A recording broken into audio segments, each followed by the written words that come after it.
Good evening and welcome back. Tonight, we're exploring the story of Thoth, one of the most fascinating gods of ancient Egypt. Who was the god of wisdom, writing, and knowledge, and why did the Egyptians see him as the mind behind order itself? What did it mean to believe that words had power, that names could shape reality, and that keeping records was something sacred? As always, I'd love to know, where in the world are you listening from, and what time is it for you? Whether you're winding down, drifting towards sleep, or just looking for a calm story from the ancient world, thank you for being here. Now, let's begin.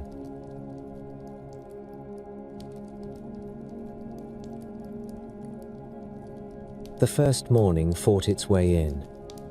A hard, pale light pressed against the edge of the world as if it meant to pry it open. And the world resisted. There was water everywhere. A flood without memory.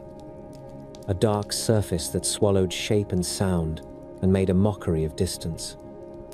The air had no scent worth naming.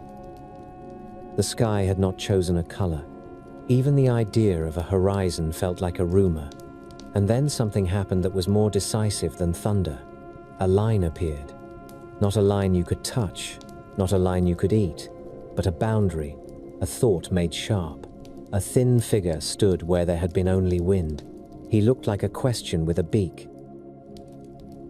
He did not arrive with drums or flame. That would have been vulgar. He stepped out of nothing as if nothing had always intended to produce him, as if chaos had cleared its throat and decided to speak properly. He was tall, lean, and precise. An ibis-headed god. The curved beak like a crescent of bone, the eyes set with an intelligence that did not blink for anyone. He carried no weapon, because he did not need one. His hands were empty, and yet the empty hands felt busy, like the hands of a scribe before the ink touches the page. He watched the water, and the water watched him back, and the water, for all its appetite, did not rush to swallow him.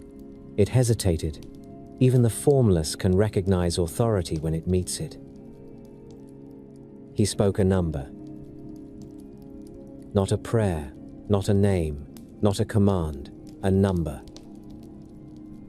It sounded simple enough, the kind of sound you might make if you wanted to begin counting stones on a riverbank. But there were no stones yet worth counting, and that was the point. The number landed on the world like a weight, and the world took it seriously. The water shifted, the air tightened. A little order crept in, cautious as a cat. He spoke another number, then another. The sequence was not a song, but it had rhythm, and the rhythm mattered. Every count implied a space between things, a difference, a boundary. One meant there could be not one. Two meant there could be more than one. Three meant the universe could begin to keep track of itself. And from that moment on, it never stopped. The others arrived after that, because once you introduce counting, you introduce comparison, and once you introduce comparison, you invite pride.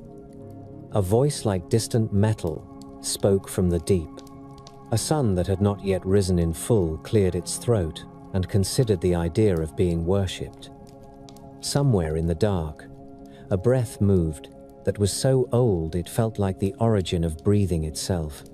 The world, once it had tasted structure, began producing personalities the way a fever produces dreams. They were immense, these first gods, too big to fit in any story comfortably, full of hunger and impatience. They argued without language and wrestled without bodies. They swelled and crashed against one another in the unseen places, and through it all, the ibis-headed god stayed slim and steady, the kind of presence that makes chaos feel embarrassed. Someone asked him who he was, with the suspicion of a strong creature noticing a clever one. He answered with a name, Thoth. The name gave the world another kind of order, because names are not decoration. Once you have a name, you can be summoned, praised, cursed, blamed. Without names, the gods were only forces. With names, they became accountable. Thoth understood that better than any of them, and that is why some of them loved him, and some of them kept a wary distance, as if he carried a hidden knife. The knife was not hidden. It was language. He walked along the edge of the waters, and where his feet should have sunk, they found firmness. Land was not born with ceremony. It rose because someone finally insisted it would. Thoth watched the first mud settle, the first patches of ground harden, and his eyes narrowed with interest. This would be useful. A surface that could hold a mark. A place where a line could remain a line instead of melting back into dark. He crouched, and the gesture felt intimate, almost indecent, because gods do not usually stoop. He pressed his fingers into the damp earth. He lifted them. The impression remained. He smiled, and the smile was small and sharp. As the days gathered, the world started to develop habits. The sun rose, the sun fell. The moon changed its face as if it could not decide what sort of god it wanted to be. The water rose and withdrew. The land cracked and softened. Plants learned to reach. Animals learned to bite. Each small repetition made the cosmos less like an accident and more like a system. Thoth took pleasure in that, not the warm pleasure of a father watching a child walk, but the colder pleasure of a mathematician watching an equation finally balance. He measured the movements. He set down sequences. He began to craft a calendar out of the sky's behavior. Calendars are cages. Beautiful ones, yes, but cages all the same. You trap time in a pattern. You tell it when it must return. You make it predictable. And the predictable can be controlled. Thoth understood the temptation, and he understood the danger. Control is never neutral. Whoever owns the calendar owns the rhythm of the world. Whoever owns the rhythm of the world can starve people, bless people, or call it fate when it suits them. The other gods began to crowd around the idea of order like drunk nobles, around a new law they hope will benefit them. They made demands. They wanted days dedicated to them. They wanted feasts, offerings, moments when their names would be spoken more often than anyone else's. They wanted their births and victories pinned to the sky so that time itself would have to remember them. Thoth listened. Thoth smiled. Thoth wrote. And when you write down a god's desire, you expose it. Not all gods enjoy being exposed. There were gods who were raw force, who did not care for writing, who preferred blood and smoke and the simple honesty of fear. They called Thoth weak because they could not imagine a kind of strength that did not leave bruises. Thoth did not argue. He let them shout into the air until their voices grew hoarse. He watched them forget which threat they had made and to whom. He watched them contradict themselves. He made quiet notes. The notes would matter later. Because the world that begins with numbers does not stay innocent for long. On one of those early days, when the dawn came in thin and cruel, and the land still steamed from the night's damp, Thoth stood at the edge of a new river. It wound through the mud like a silver thought. It was not the Nile yet, not properly, but it carried the promise of a Nile, that slow, patient power that would someday make Egypt possible. Thoth watched the river move. He watched how it pulled at the banks, how it carved a path without malice, how it simply obeyed gravity and its own persistence. He respected that sort of behavior. Rivers, unlike gods, do not pretend. He dipped a reed into dark silt and drew on a flat stone. The mark was simple, a symbol for water, a curve that could also be a smile if you were in a generous mood. He drew another mark beside it, a symbol for land. He drew a third. a sign that meant boundary, because boundaries mattered. Then he looked up and saw something watching him from the reeds. It was not a god. Not quite. It was the idea of a creature, a shadow of a future animal, curious and cautious. A small mind peering at a large one. Thoth held still. He did not want to frighten it away. He liked being observed, in the same way a writer likes being read, though he would never admit it aloud. The creature came closer. It sniffed. It tilted its head as if trying to understand why the stone now carried meaning. Thoth placed the reed down and tapped the mark with one finger. The creature blinked. It did not understand, but it remembered. That is how the world learns, first by confusion, then by repetition, then by habit. Thoth watched it go, and he felt something like satisfaction, dark and quiet. If even animals could be changed by marks, then marks could change everything. A voice spoke behind him, smooth and dangerous. A god had come close without making the sky tremble, which meant the god knew how to be subtle, and subtle gods are always more trouble than loud ones. Thoth turned. The god wore beauty like armor. The god's eyes held humor that did not promise mercy. The god asked Thoth what he was doing. Thoth answered plainly. He said he was keeping track. He said he was making things that could be remembered. The god laughed and said memory belonged to the gods, that mortals would be crushed under the weight of it, that even gods could drown in what they refused to forget. Thoth listened and then said, very softly, that forgetting is not the same as forgiveness. The god's laughter stopped. Thoth did not win many arguments with force. He won them with the kind of sentence that sits in the mind like a splinter. The god left, irritated, and the air felt lighter when it was gone. Thoth returned to his marks. He added a fourth sign, one that meant silence, a space left deliberately empty. He honored his bargain. He also liked the look of it. A blank can be more threatening than a word, because a blank invites imagination, and imagination is always ready to bite. As the world thickened with life, Thoth's role became clearer. Other gods would rule by appetite. Some would rule by fear. Thoth ruled by definition. He became the one called upon when disputes threatened to tear creation into pieces. He became the one who could say, with that calm voice, what had been agreed and what had not. He became the one who could bind a thing to a name and make it behave as if it had always been meant to behave that way. That is what wisdom looks like in its earliest form. Not a kindly old man with a gentle smile, not a comforting voice promising that everything will be fine. Wisdom is often an ibis-headed god standing in the mud, counting the dawn, turning chaos into a ledger, and making the gods uneasy by reminding them that even immortals can be held to account.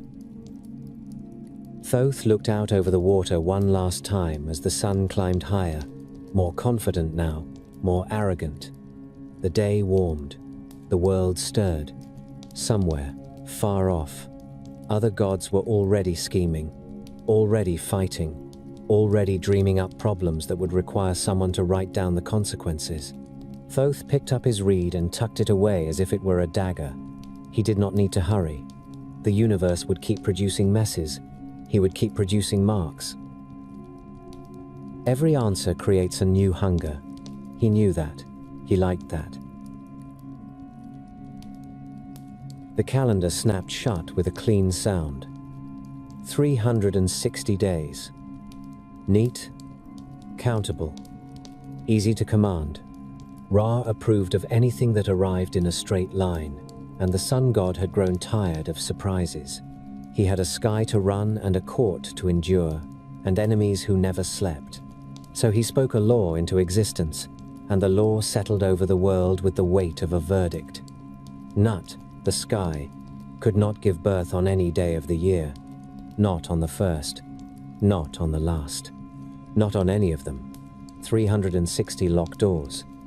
She could stand above the earth in her arching body and swallow the stars, but she could not open even one small door for her children. Ra said it with authority, and the other gods nodded, some because they agreed, some because they feared him, and some because they enjoyed watching someone else get punished. The world held its breath and waited for Nut to obey. Nut did not obey. She tried. She tried the way a trapped creature tries, pacing the same space, looking for weakness, pressing at every edge. She carried life inside her, and life insists. It pushes. It makes promises in the blood that no law can silence. She bent over the earth and hid her face in the dark hours, and she searched for someone who could break a rule without pretending it was kindness. She found Thoth, because everyone found Thoth when they ran out of honest options. He listened to her request with a still expression and eyes that missed nothing. He did not gasp. He did not lecture. He did not offer comfort. Comfort would have been a cheap way to avoid the work. He asked one question, short and practical. What exactly did Ra forbid? Nut told him. Any day of the year. Thoth nodded, as if Nut had just handed him a list of ingredients. He then asked another question. Who owns the year? Nut stared at him, because the answer was obvious, and the problem was that the obvious answer did not help. Ra owned it. The sun owned it. Time ran on his schedule. Thoth made a small sound of acknowledgement and looked up at the night, where the moon moved with its own pace and its own habit of ignoring the sun's pride. Thoth did not say that he had a plan. He rarely announced plans. Announcing plans invites interference, and gods interfere the way humans gossip. He only said, quietly, that a rule can be obeyed and still be defeated. Thoth went to the moon. He did not go with an army. He did not go with prayers. He went with mathematics and patience, and those are more dangerous than spears when the target believes it cannot lose. The moon had its own god, Khonsu, who traveled across the sky on schedule and still managed to act offended whenever anyone noticed. Khonsu liked being praised. He liked being seen. He enjoyed the pale attention he drew from the sleeping world. He also enjoyed gambling, because gambling creates the feeling of control while removing it. Thoth found him at the edge of the night, where the moon's light reached and where it did not, where shadows stayed sharp. Khonsu sat in a calm pose, satisfied with himself, and he greeted Thoth with the kind of welcome given to a guest who might be useful. The moon god asked what the scribe wanted. Thoth answered with the truth, because lies are a waste when the other party already expects them. He wanted light. Not all of it. A fraction. A small portion taken from Khonsu's store. Khonsu laughed, because the request sounded ridiculous. The moon god had more light than anyone could count. Thoth watched him laugh and did not change expression. That calmness irritated Khonsu. It always irritates the loud when the quiet does not flinch. Khonsu asked why he should part with anything. Thoth said he would not ask for a gift. He would win it. Khonsu liked the word win. Thoth produced a board, not a grand thing with jewels, because Thoth had no interest in spectacle. A flat surface, marked squares, pieces simple enough to hold and move. The rules were known among gods who enjoyed games with consequences. You could call it Senet, or you could call it something older that later humans would try to copy while pretending it was harmless. The game required strategy. It required reading your opponent. It rewarded patience and punished greed. Khonsu believed he excelled at it. He had played against wandering spirits and bored gods, and had taken their offerings without leaving his seat.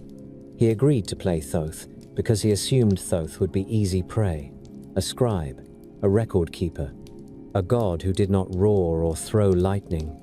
Khonsu thought he would enjoy the humiliation.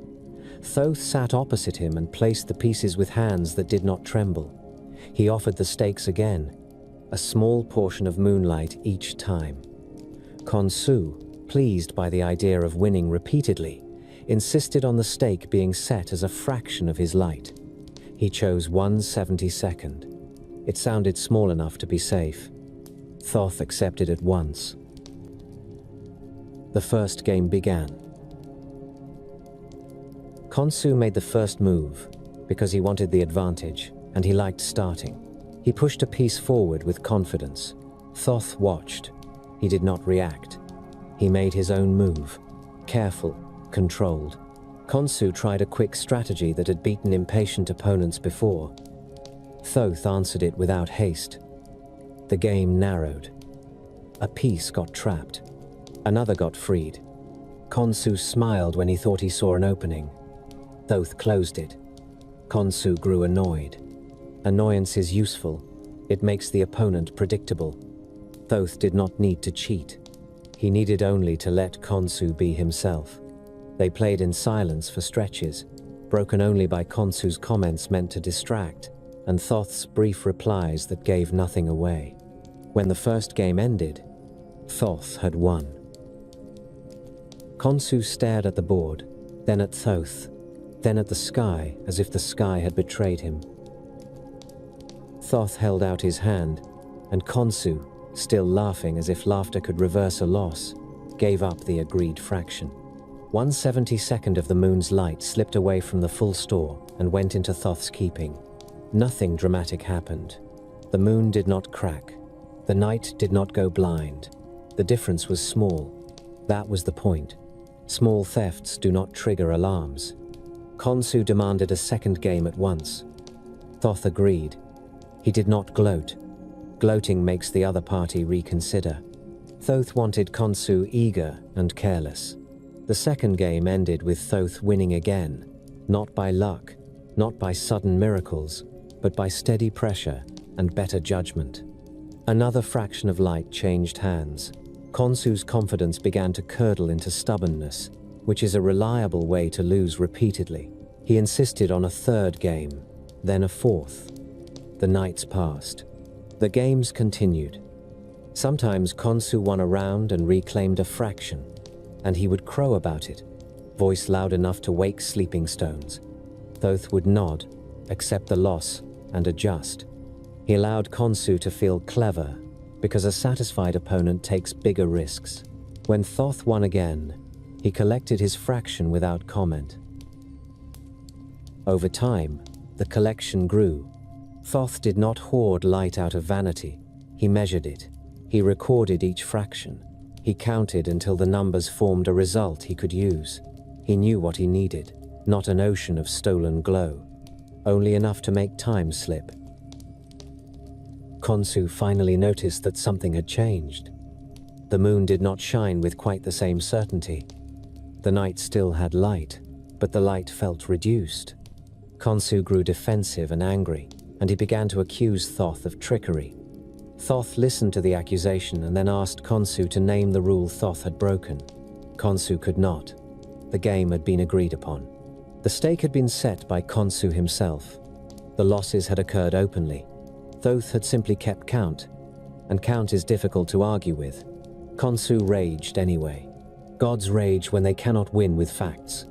Thoth waited out the rage, because rage burns energy and time, and Thoth had both on his side. When Thoth had gathered what he needed, he stood and ended the games with a calm finality. Khonsu demanded another match, desperate to recover what he had lost. Thoth declined. Khonsu tried to threaten him. Thoth looked at him with mild interest, the way a person looks at a broken tool, and Khonsu stopped. Thoth then did the clever part, the part that would insult Ra without giving Ra a clear target to strike. Thoth took the gathered light and turned it into days. Not days that belonged to the calendar. Not days that belonged to Ra. Days that existed beside the year, outside it, and therefore outside the curse. 5 of them. He did not announce this to Ra. He did not request permission. He did not ask the other gods to applaud his ingenuity. He simply made the 5 days exist, and existence has a stubborn quality. Once a thing exists, you can complain about it, but you cannot easily deny it. The 5 extra days settled into the flow of time and created a gap where there had been none. A secret corridor through the wall of the calendar. Thoth handed those days to Nut without ceremony. He told her what they were. He told her what they were not. They were not part of the year. Ra had forbidden her to give birth on the days of the year. These days did not belong to the year. That was all. Thoth never pretended this was mercy. He made it sound procedural, because procedure is how gods slip knives into one another without calling it violence. Nut did not waste a moment. The first of the 5 days arrived, and she gave birth to Osiris. The child came into the world with a quiet gravity that made even loud gods fall silent. Osiris carried the look of someone who would one day rule, not with fire, not with fear, but with the confidence of a judge who believes law can hold. That confidence would cost him later. Nothing in Egypt comes free for long. The gods marked his arrival and began to make plans around him, because plans gather around power the way flies gather around a wound. The second day arrived. Nut gave birth to Horus the Elder, bright-eyed and sharp.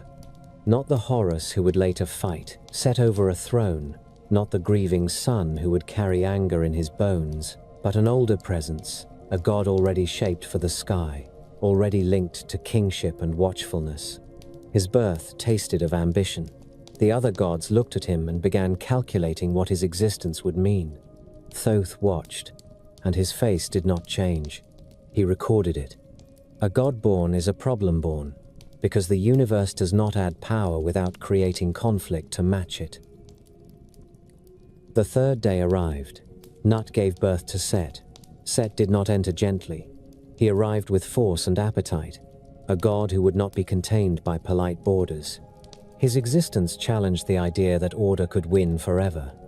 Some gods welcomed him because they liked what he promised. Some flinched because they recognized what he would do. Thoth did not flinch. Thoth does not fear disruption. He catalogues it. He learns its habits. He prepares counters. Still, even Thoth noted that Set's arrival increased the risk of everything that followed. A world with Osiris and Set in it does not stay calm. The fourth day arrived. Nut gave birth to Isis. Isis came with a clarity that made even other gods feel slightly exposed. She carried skill, not brute strength, not loud authority, but capability. She would learn names. She would learn hidden rules. She would use them. The other gods saw her and felt the same unease they often felt around Thoth. A clever mind changes the balance of power more reliably than a spear. Thoth's eyes lingered on her for a moment longer than they had on the others. Not admiration, recognition. Isis would not be easily fooled, and Thoth respected anyone who made deception expensive. The fifth and final day arrived. Nut gave birth to Nephthys. Quiet, often overlooked, and therefore dangerous in a different way. The gods do not always pay attention to what they consider secondary. They should. Nephthys carried the kind of presence that survives in shadows and learns what others drop. She would later stand at beds of death and keep watch. She would mourn and protect and endure. The gods greeted her with less noise. Thoth wrote her name as carefully as he wrote the others. He did not rank births by applause. That is a mortal habit and a foolish one. 5 births in 5 stolen days. Ra's curse lay on the calendar and found nothing to strike. The sun god could rage, and he would, but rage does not change definitions. He had spoken a law about the days of the year. Thoth had made days outside the year. The sun could burn the land. It could blind a river. It could scorch a priest. It could not erase a loophole that was already functioning. Ra noticed the new children at once. He felt the shift in the balance of power, because even the strongest gods feel competition the way a person feels a knife at their back. Ra demanded to know how this happened. The others looked away. None wanted to be caught endorsing the trick. Some wanted to claim credit, which is even worse. Thoth stepped forward, calm, and gave Ra the facts without apology. He said the children were born on days that did not belong to the year. He said no rule had been broken. He said he had used moonlight as currency and won it by fair play. Ra did not like any of this. But Ra also knew something that irritated him even more. Thoth had made the calendar stronger by making it more complex. The calendar could now hold the truth of what happened. It could now mark these births. It could now keep records that would last. Ra benefited from that, even when his pride protested. The consequences showed themselves in the sky. The moon shone with less power, not enough to end nights, not enough to ruin crops, but enough to remind everyone that Khonsu had paid and would keep paying. The moon god wore his loss poorly. He tried to explain it away. He blamed shadows. He blamed distance. He blamed anyone who would listen. The night did not care about his excuses. The night accepted the new amount of light and moved on. Thoth noted the change and stored the numbers. He had no interest in humiliating Khonsu further. He had already taken what he needed. Besides, Thoth knew that wounded pride creates future problems, and future problems are easiest to handle when you anticipate them. With 5 extra days, time gained a new shape. Priests would later argue about how to count them, where to place them, how to honor them. They would develop festivals, they would place offerings, they would tell stories.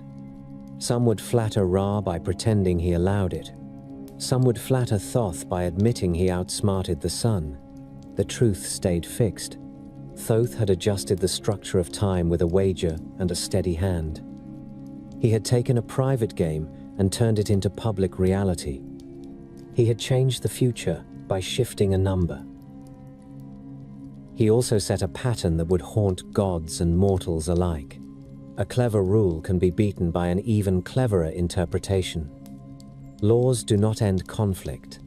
They shape it. You cannot stop ambition by writing it down. You only give ambition a new language. Thoth understood that better than anyone, and he did not pretend otherwise.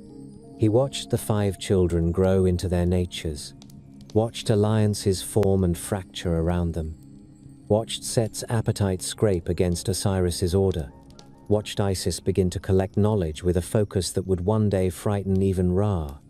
Thoth remained where he always remained, near the edge of power, close enough to influence outcomes, distant enough to survive when those outcomes turned bloody.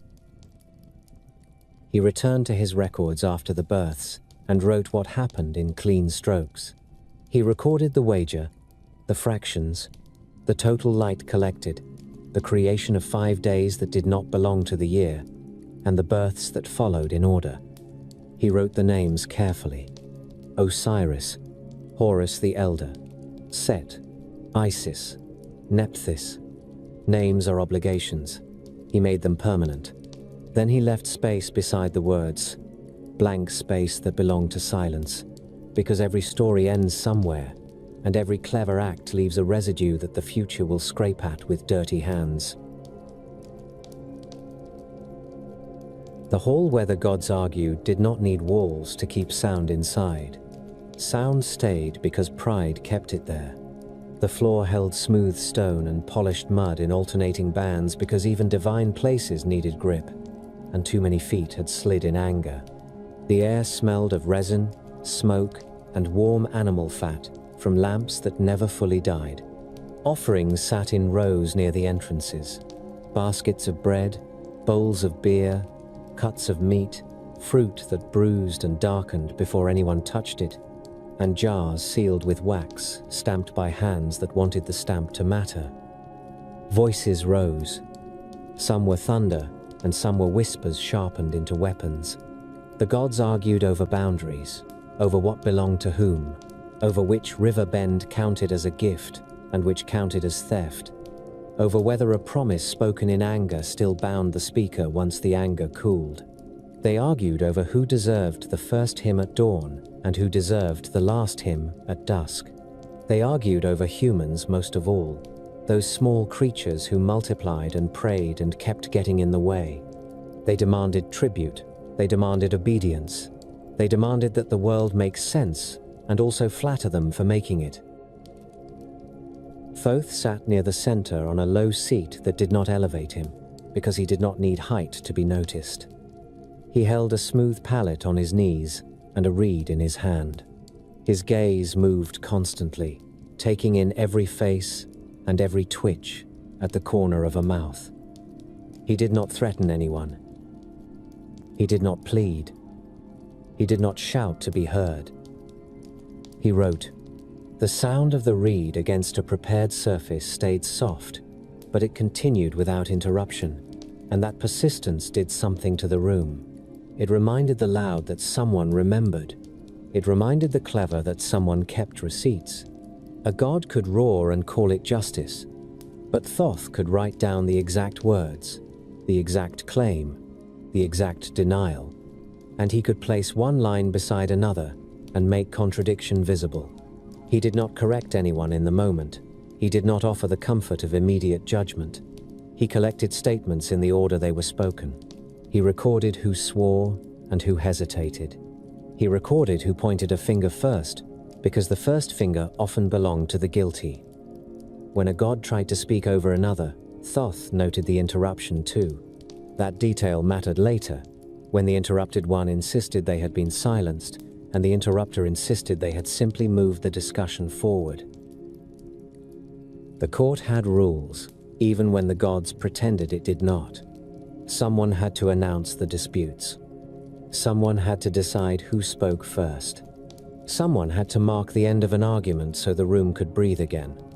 Ra still sat above much of it, bright and heavy with authority, but even Ra did not want to handle every petty complaint that drifted upward. Power finds ways to avoid work, and delegation is one of them. Thoth made delegation possible. He provided structure that the other gods could lean on without admitting dependence. When two deities fought over a town's festival, Thoth asked for their claims in clear phrases and then asked whether any oath had been given. He did not ask this with warmth. He asked it with routine. Routine makes the wild seem manageable. One god would mention a promise made long ago. Another would deny it. Thoth would reach for an earlier record and read back the line, and the room would grow quieter because there it was, not a memory, not a story, but a mark that did not bend to pride. A promise written down had weight. The offender might still refuse to honor it, but refusal then carried a cost. The other gods could see the refusal. Humans could see it later. The universe, which noticed patterns even when gods pretended otherwise, could fold that refusal into the shape of future consequences. Writing became more than a tool for accounting. Thoth developed it into a system that could carry many kinds of meaning without collapsing. He built signs for sound and signs for objects and signs for ideas, and he built rules for combining them so that one line did not swallow another. He learned how to make a mark that meant water and also a mark that meant the sound that opened the word for water. And he learned when each mattered. He arranged the signs in ways that pleased the eye and still served the mind, because people obey what looks deliberate. He taught the hand to keep steady pressure so a line stayed consistent, and he taught the mind to keep steady focus so a sentence stayed accurate. He experimented with surfaces. Clay took a mark easily, but cracked in heat. Stone lasted but demanded effort, and effort made people choose their words with care. Wood carried symbols but warped and split. Papyrus, once it existed in usable form, welcomed ink and offered speed, which created new dangers. Speed allows lies to spread. Thoth did not fear that. He planned for it. He created methods for sealing a text, for stamping it, for setting witnesses beside it, for making forgery difficult and discovery likely. He created ink that clung, made from soot and gum and water, and he made red pigment too for warnings, headings, and names that needed special treatment. He made scribes learn to mix it properly so it did not smear, and he punished sloppy work with extra practice, not because he cared about aesthetics, but because a smudge could turn an oath into a loophole. Some gods complained that writing made speech less holy. Thoth listened and asked whether they meant holy or convenient. The complaint usually ended there. Speech vanished into air. Writing stayed. That difference made some of the gods angry because it reduced their ability to revise the past. They had enjoyed a world where a lie could be replaced by a louder lie. Thoth reduced that freedom without lifting a finger in violence. He simply made a record. He also understood how records could be used as weapons, and he did not pretend he was neutral. He chose what to preserve in full detail and what to summarize, and that choice was power. He could describe a god's generosity with a list of quantities and dates. He could describe a god's cruelty with exact quotes. He could let the facts speak, and facts speak sharply when placed in the right order. Some gods tried to flatter him. Some tried to intimidate him. Thoth accepted neither approach. Flattery asked him to become careless. Intimidation asked him to become afraid. He valued care more than praise, and fear more than threats. Because fear kept a mind alert. He stayed alert. The first human scribes arrived in the wake of these divine habits. Because humans always copy what the gods do, and then pretend it was their own invention. They watched priests move through temples, carrying pallets and rolls, marking inventories of grain, counting livestock, listing offerings, writing names of the dead so those names would continue to receive attention. Humans learned quickly that the written mark could move goods and control labor and decide who ate in a bad season. They also learned that the written mark could accuse. A priest could point to a line and call it law. A tax collector could point to a list and call it debt. A judge could point to a confession and call it guilt. Thoth watched humans take his gift and use it as expected. He did not scold them for it. Scolding does not change behavior. Structure changes behavior. So he placed certain teachings in the temples and kept other teachings restricted. He made some texts public, and he made other texts dangerous by design, requiring training, purification, and strict rules for handling. He built rituals around writing because ritual increases friction. Friction prevents the careless from reaching sharp tools. Thoth also allowed writing to carry power beyond record-keeping. Words could hold spells. That did not surprise him. A spoken name already carried force in the mouths of gods. A written name could carry force across time. He experimented with this, methodical, curious. He wrote protective phrases and watched their effect on snakes that tried to enter a sanctuary. He wrote curses and watched thieves wake with pain in the joints and fear in the throat. He wrote blessings and watched a child's fever break. He did not assign moral purity to any of it. A tool remains a tool. What mattered was precision. A sloppy spell failed. A vague curse bounced back. A well-formed phrase produced a result that could be repeated, and repetition was the beginning of control. Priests began to seek him in prayer, not in the broad pleas offered to the sun or the river, but in the focused way of people who needed their hands to work correctly. They prayed for steady fingers. They prayed for clear eyes. They prayed that the signs would come out right and that the ink would not blot. They prayed for memory and for attention. They prayed that their own lies would remain hidden, though they rarely admitted it even to themselves. Thoth listened to all of it. He gave skill to the diligent. He gave mistakes to the arrogant. He did not need to punish much. Writing punished on its own by preserving errors. One day, a god approached him in the hall after a long dispute. The argument had involved a pledge, a boast made too loudly, and an outcome that had embarrassed the speaker. The god carried anger that had cooled into calculation. He spoke in a low voice and used friendly phrases. He congratulated Thoth on his order, on his service, on the calm he brought to chaos. He then asked for a favor. Not a large one, he claimed.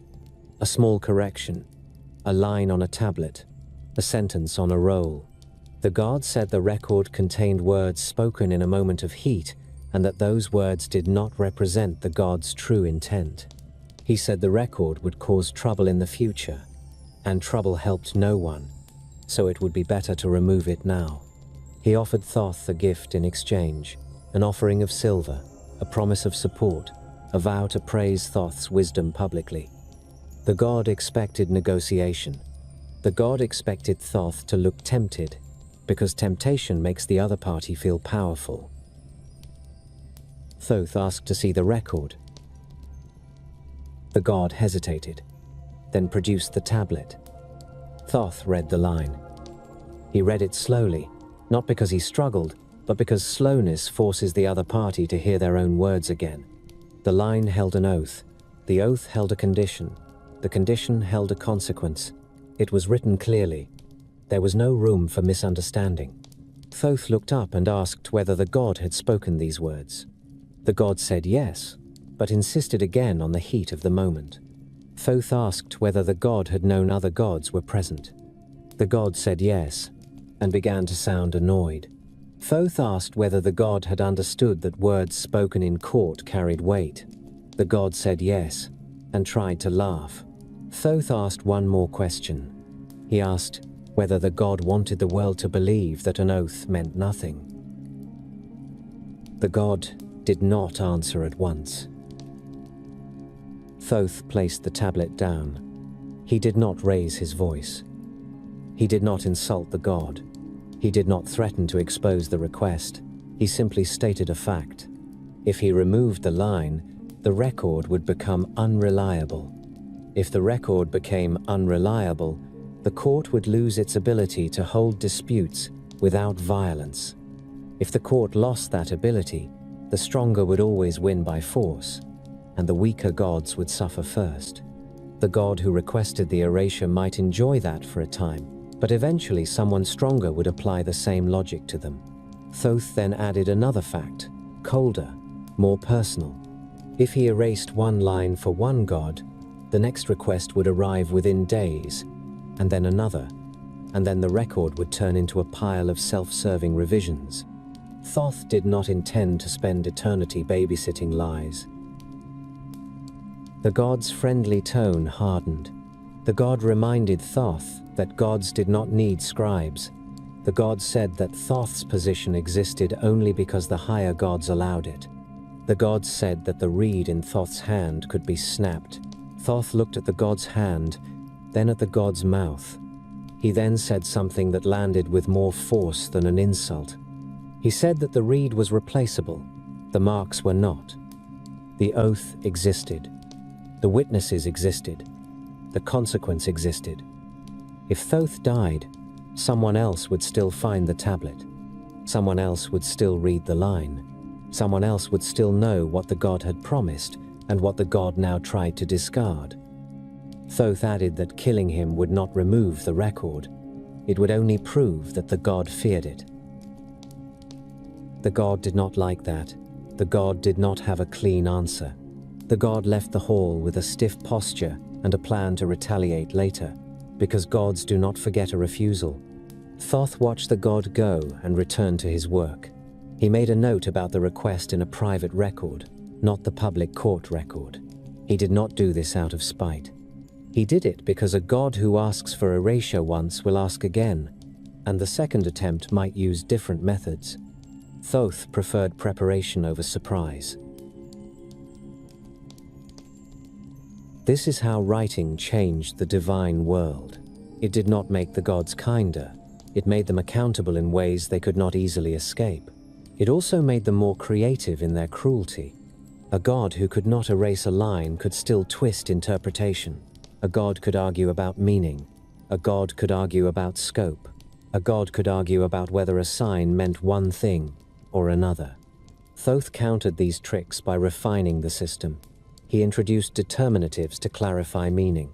He established conventions. He trained scribes to recognize common deceptions. He required multiple copies stored in separate places so a single fire or a single theft would not wipe out a record. He encouraged the habit of reading aloud in court, because spoken repetition in front of witnesses created another layer of permanence. He knew that people lie most easily in private. Public statements create visible risk. Humans watched all of this with hungry eyes, because human ambition never stays small for long. Scribes rose in status. A man who could write, could negotiate with officials, could record land holdings, could draft contracts, could become indispensable. Indispensable people collect enemies. Some scribes began to believe they were harmless because they did not carry weapons. That belief amused Thoth. Harmless people do not decide taxes. Harmless people do not list the names of criminals. Harmless people do not record who owes what to whom. Harmless people do not write curses on shards and hide them in the ground. Scribes could ruin lives with a single line and could rescue lives with a single correction. They could do it without lifting a hand in violence. That power attracted those who wanted control without risk, and it attracted those who wanted to serve something larger than themselves. Thoth made room for both types, and he watched which one lasted. The ones who treated writing as a toy rarely survived the consequences. The ones who treated it as a responsibility grew into something harder to break. Priests added Thoth's name to their daily rituals. They did not always love him, but they respected him. In the morning, before the first lists of offerings, they asked for accuracy. Before a funerary text was copied, they asked for clean symbols. Before a contract was sealed, they asked that the signs hold firm. They offered incense, bread, and sometimes a simple bowl of water, because not every request needed grandeur. Thoth accepted the attention without vanity. He did not need praise to do his work. He needed the system to keep functioning. He wanted words to keep their meaning. He wanted measures to stay consistent. He wanted the calendar to continue to hold. He wanted the court to avoid falling back into constant violence, not because he hated violence on moral grounds, but because violence was inefficient. It destroyed resources. It damaged the stability that made civilization possible. It forced everyone to react instead of plan. Thoth also understood a darker fact, that the priests preferred not to speak aloud. Writing outlived the writer. A spoken insult vanished. A written insult remained available for a later reader who might not share the original context. A joke written down could become a crime in a different generation. A private confession copied and stored could become leverage centuries later. A prayer could become evidence. A contract could become a chain. Thoth did not warn humans away from this. He did not give safety lectures. Humans do not listen to safety lectures anyway, not until after the damage. He simply built the tool and watched them learn the cost. So the divine court continued, day after day, dispute after dispute, law after law. Thoth sat with his reed and his palette, recording what the gods claimed and what they refused. He did not pretend neutrality, but he did insist on clarity. His marks made promises harder to abandon. His records made lies harder to sustain. His system gave humans a way to build cities that could survive beyond a single ruler's memory. It also gave rulers a way to control those cities with frightening efficiency. Thoth knew both outcomes and did not blink. He was the god of wisdom, not the god of comfort. He watched the world grow sharper and more organized, and he kept writing, because stopping would not make the world gentler. Stopping would only make it blind. Osiris was gone, and the world behaved as if it had misplaced its spine. His throne stood empty in broad daylight, polished and prepared and useless. The priests kept the lamps lit and the chants steady, because routine is what people reach for when they fear the roof will fall in. But the air carried a different weight now. The Nile still rose and fell, the grain still pushed up through mud, children still cried and laughed and grew, yet everyone felt the same absence in the order of things. A king who could be killed taught a lesson no one wanted. Set walked through that lesson with his head high. He did not whisper his claim. He did not apologize for it. He said the throne belonged to him because strength should rule, and because Osiris had failed to keep it. His followers repeated the claim until it sounded ordinary, which is how most ugly ideas survive. Horus did not start as a rival standing at the steps of the throne with soldiers behind him. He started as a child kept alive by secrecy and stubbornness. Isis did not grieve in a way that stayed private. She grieved with planning. She gathered pieces of what Set had tried to erase. She found allies who disliked Set's certainty. She used names as weapons. She used rituals as locks. She watched the sky, watched the shifting loyalties of the court, watched who offered condolences and who offered silence. In time, her son grew into a young god with a straight posture and a temper that did not cool quickly. He carried his father's claim in his blood and his mother's strategy in his mind.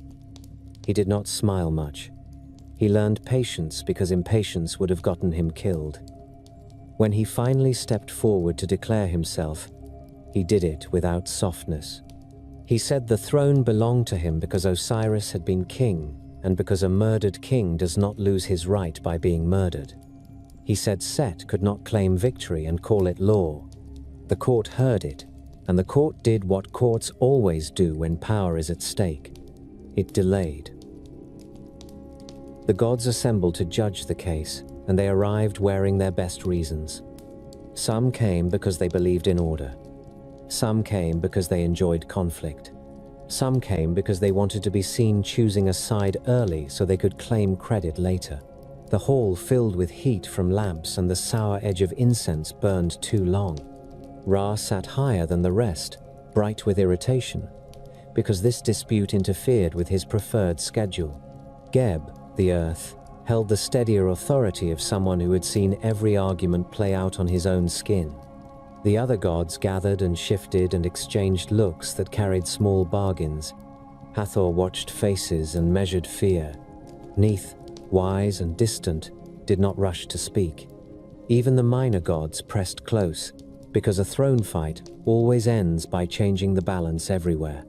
They called it a trial. It was also a contest. It was also an excuse. Thoth took his place with his palette, and Reed, calm, alert, and already tired of everyone. He recorded the claims in clean lines. Set declared himself rightful heir by strength and by seniority. Horus declared himself rightful heir by blood and by justice. Both used words that sounded noble, and both meant something simpler. Set wanted the throne and did not want to be questioned. Horus wanted the throne and did not want to be dismissed as a child. The gods argued over definitions. What counted as kingship? What counted as inheritance? What counted as lawful combat? What counted as crime when the offender was divine? Each argument produced more arguments. They asked whether Osiris had abdicated by dying, as if dying were paperwork. They asked whether Horus was too young, as if youth were a disqualifying stain. They asked whether Set's force made him necessary, as if necessity were a crown. Thoth wrote it all down, because nothing sobers a room faster than the knowledge that its stupidity will be preserved. No one wanted to admit the real issue, which was fear. Set frightened them. Horus frightened them too, but in a different way. A young god with a legitimate claim threatens the comfortable habits of those who have learned to survive by compromise. Set threatened them with violence. Horus threatened them with consequences. Both types of fear kept the court from reaching a quick verdict, so they chose the oldest trick in a stalled judgment. They demanded proof through contests. Set welcomed contests. He trusted his body. He trusted his ferocity. He trusted that the gods would mistake intimidation for legitimacy. Horus welcomed contests too, but with less joy. He had learned to fight, yes, but he had also learned that contests rarely stay fair. A contest is a controlled environment until someone powerful decides it is not. Thoth watched the shift from legal argument to spectacle and knew exactly what it meant. The trial had stopped being about right and wrong It had become about which candidate could survive public humiliation and private injury long enough to outlast the other. The first contests were almost polite, tests of endurance, challenges of skill. They raced, they wrestled, they performed ritual tasks meant to demonstrate fitness for rule. Set took every chance to turn these trials into a display of dominance.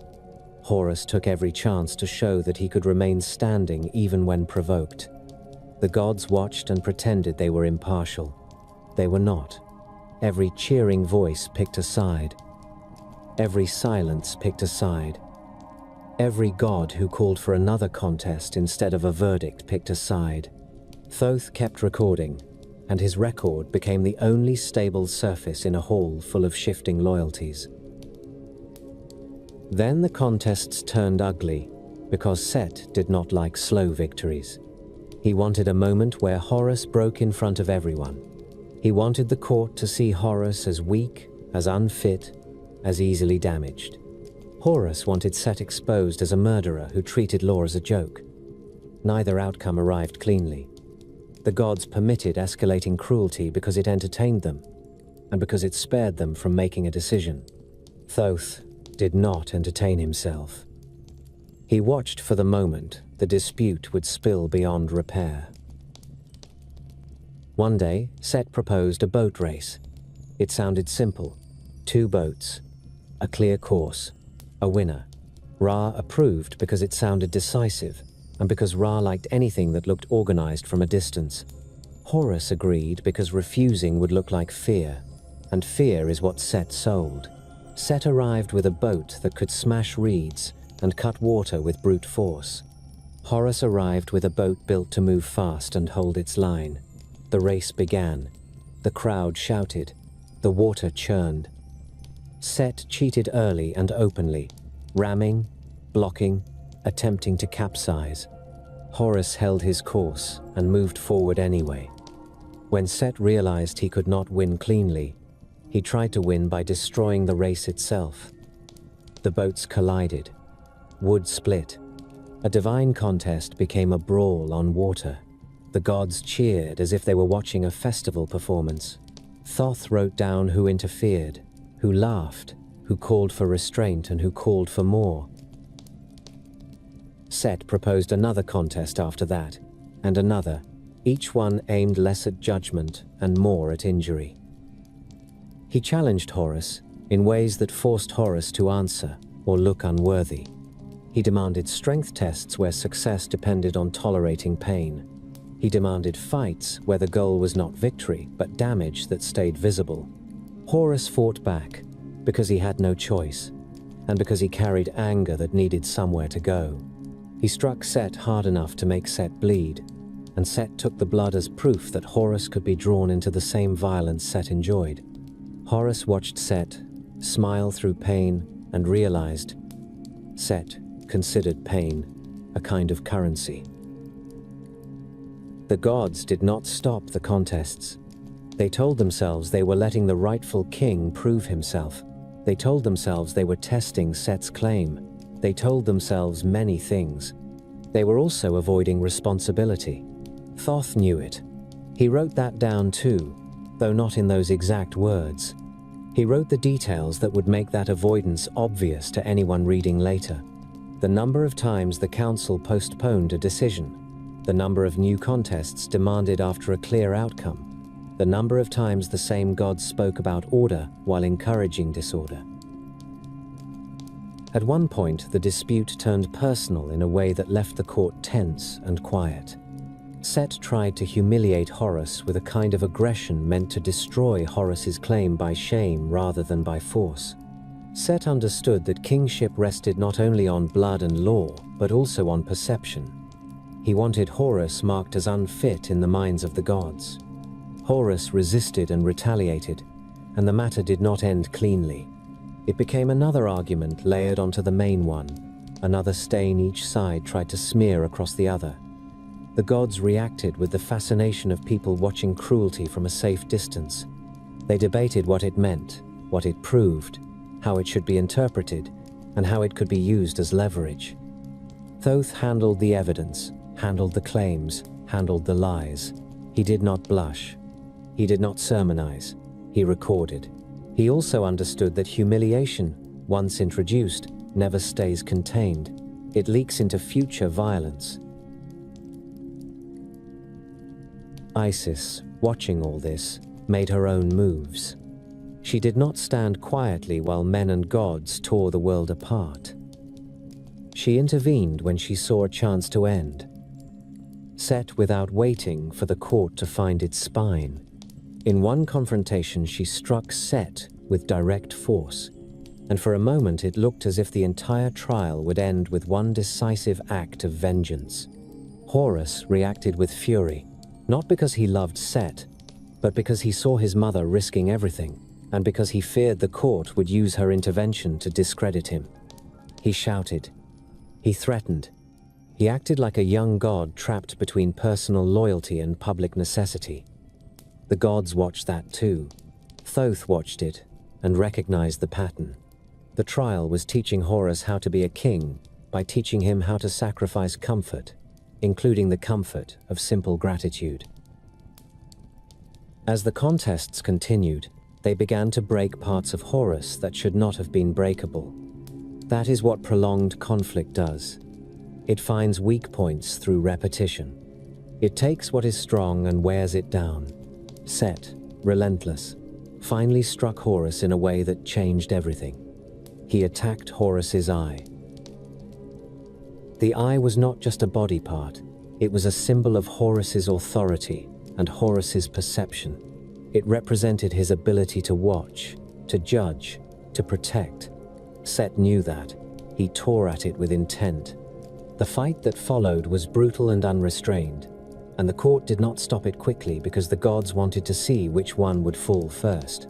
When it ended, Horus staggered back with damage that showed in the way he held his head and in the way he looked at the world. His eye was injured. In some accounts, Set ripped it out entirely. In others, he damaged it beyond recognition. What mattered was the result. The injury did not heal on its own. The gods, suddenly faced with visible consequences, tried to pretend they had not encouraged this. They called for order. They called for medical skill. They called for a pause. They called for someone to fix what their indecision had allowed. They called for Thoth. Thoth approached Horus without urgency and without softness. He did not treat Horus as fragile. He treated Horus as an injured entity whose function needed restoration. He examined the damage with the same focus he used when reading a disputed line of text. He asked short questions. He demanded honesty. Horus, in pain and anger, answered as cleanly as he could. Set watched from a distance, satisfied, because he believed the injury would stand as proof that Horus could be diminished. Thoth did not argue with Set. He ignored Set. Ignoring someone who wants attention is one of the few clean punishments available in a hall full of proud beings. Thoth began the search for what had been lost. The eye, damaged or scattered, did not return as a single object that someone could simply pick up and hand back. It existed in pieces of meaning, pieces of function. This part represented sight. This part represented protection. This part represented wholeness. Thoth approached the problem the way he approached everything. He identified components. He named them. He counted them. He established what was missing and what could be recovered. Priests would later connect these parts to measures and fractions because priests always loved turning myth into instruction, but Thoth did not do it for priestly romance. He did it because counting creates control, and control creates restoration. He moved through the places where the contests had taken place. He questioned witnesses who preferred not to admit what they had seen. He tracked down gods and spirits who had pocketed fragments as trophies. He confronted those who tried to hide what they had taken by claiming it belonged to them now. He corrected them. He demanded return. Sometimes he negotiated. Sometimes he threatened. His threats did not rely on fire. They relied on record. He could name what a god had taken and when, and he could name what that god had promised in an earlier dispute. and he could place the two facts side by side until the thief realized the cost of refusal. Some returned fragments with angry faces, some returned fragments with forced smiles. Some tried to bargain for favors. Thoth accepted only what helped the restoration. He did not pay bribes for stolen parts of a future king's integrity.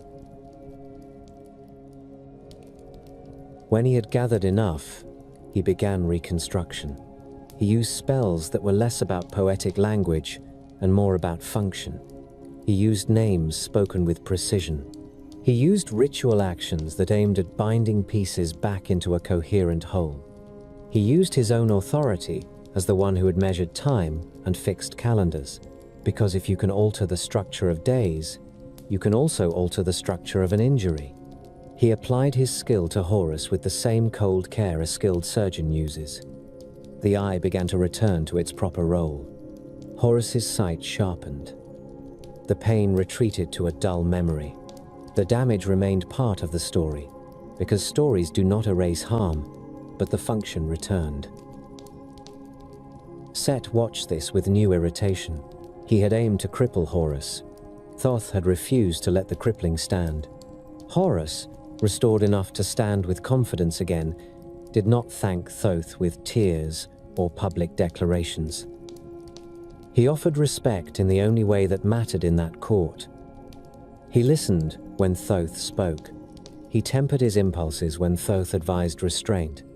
He learned that winning a throne required more than winning fights. It required surviving the court, surviving the stories, surviving the long record that would outlast them all. The trial resumed, slower and nastier, because both sides had learned.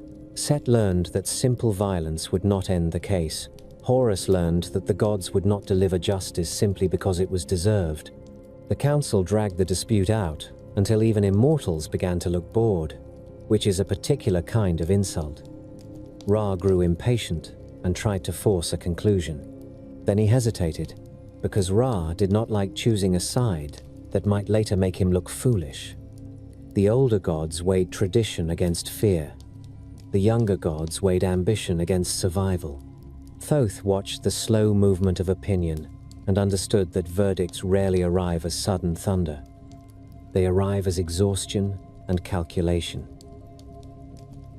At some point, the argument returned to the heart of the matter, Osiris. You cannot argue inheritance forever without addressing the fact that the previous king did not simply step aside. He was removed. The gods tried to treat that death as a past event that could be filed away. Horus refused.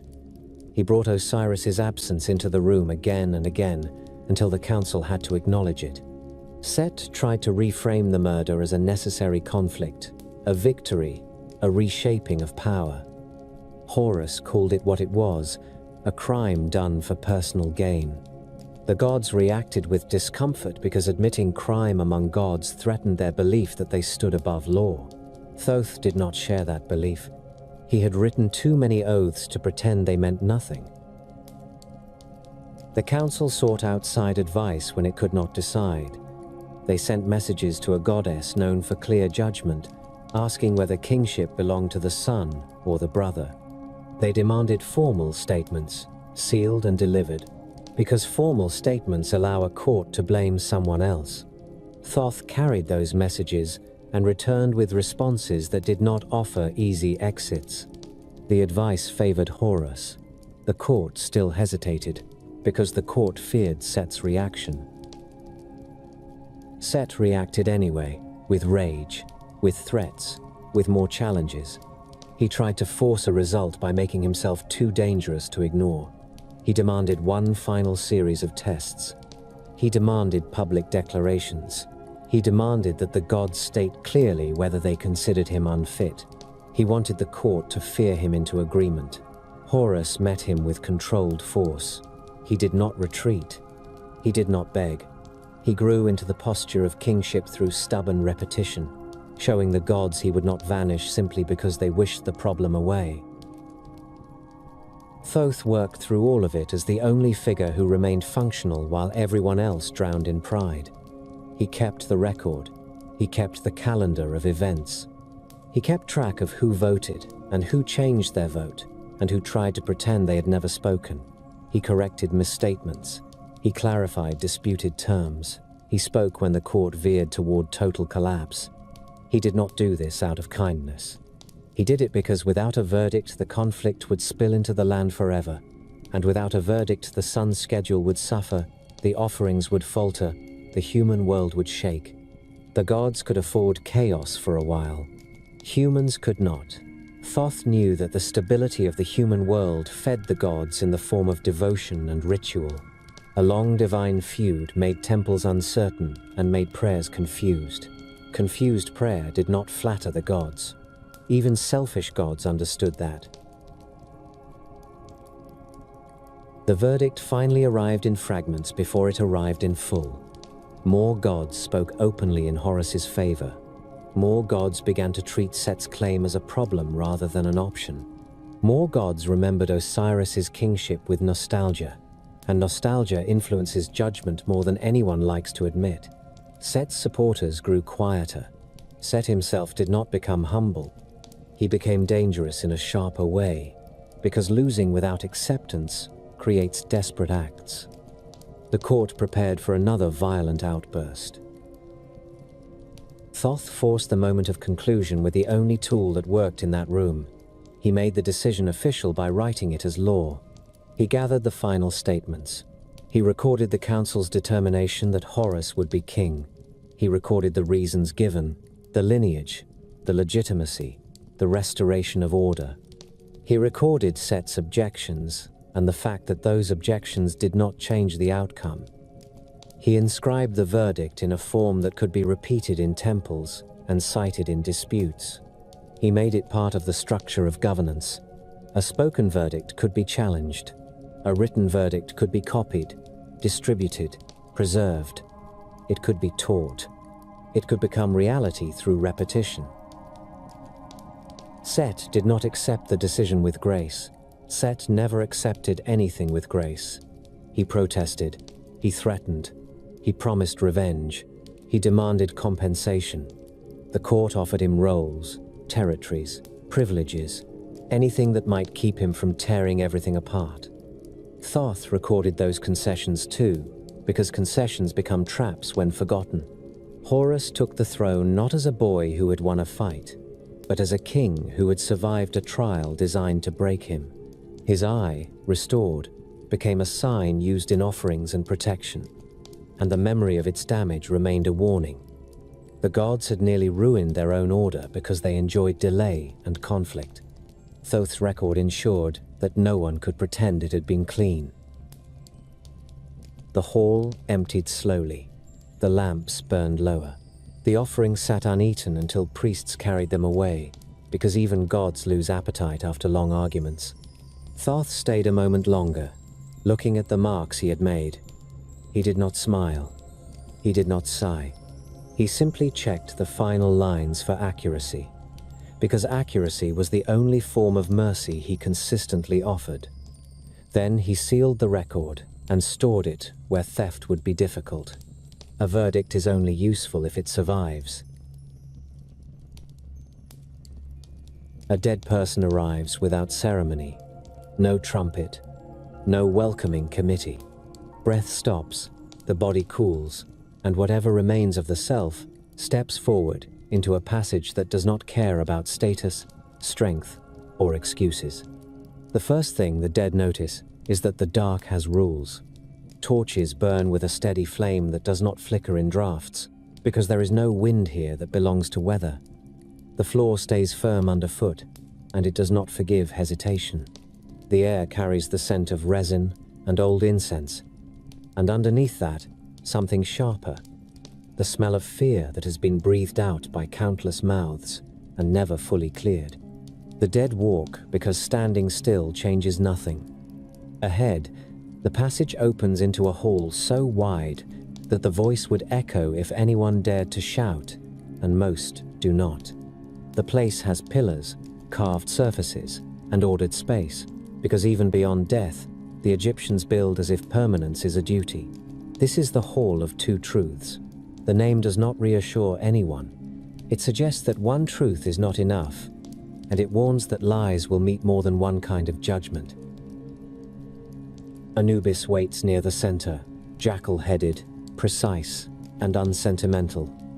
He does not smile. He does not threaten either. He performs his role with the calm of someone who has never expected fairness from anyone. He gestures for the dead to come closer, and the dead obey because refusal is pointless. Across the hall, a tribunal sits, and the dead can feel eyes on them before they can make out faces. Some accounts give the number as 42, and it is a satisfying number for bureaucracy, large enough to exhaust the guilty and specific enough to frighten the innocent. Each assessor holds a function. Each has a name that points toward a particular kind of failure. A person can tell themselves they lived a decent life, then look up at a row of judges whose job is to catch very specific forms of cruelty, and suddenly the word decent starts to look thin. Farther still, Osiris sits in judgment, green-faced, composed, wrapped in the signs of kingship and death, attended by Isis and Nephthys, steady as witnesses who will not be bribed. The dead see him and feel the old human reflex to bargain with authority. Some try immediately. It does not help. This court does not run on flattery. It runs on a measurement. The scale stands where the room's attention naturally falls. The apparatus looks simple, which is always how serious instruments present themselves. 2 pans, a central beam, a point of balance that does not care about tears. On one side waits a feather, the feather of Ma'at, the principle of truth, order, and correct measure. It is not a symbol here. It is an object with weight and purpose. On the other side will go the heart, because the Egyptians do not treat the heart as a decoration. The heart is the seat of intent. The heart remembers what the mouth tries to revise. The dead approach and feel their own heart, as if it suddenly weighs more than it did a moment ago. Near the scale, Thoth sits with his palette and reed, ibis-headed, watchful, and exact.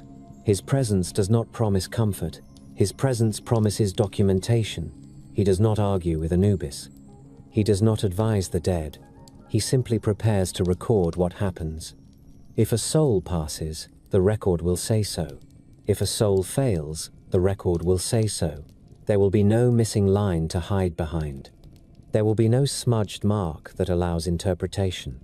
The dead see Thoth and recognize a particular kind of danger, the danger of being understood clearly.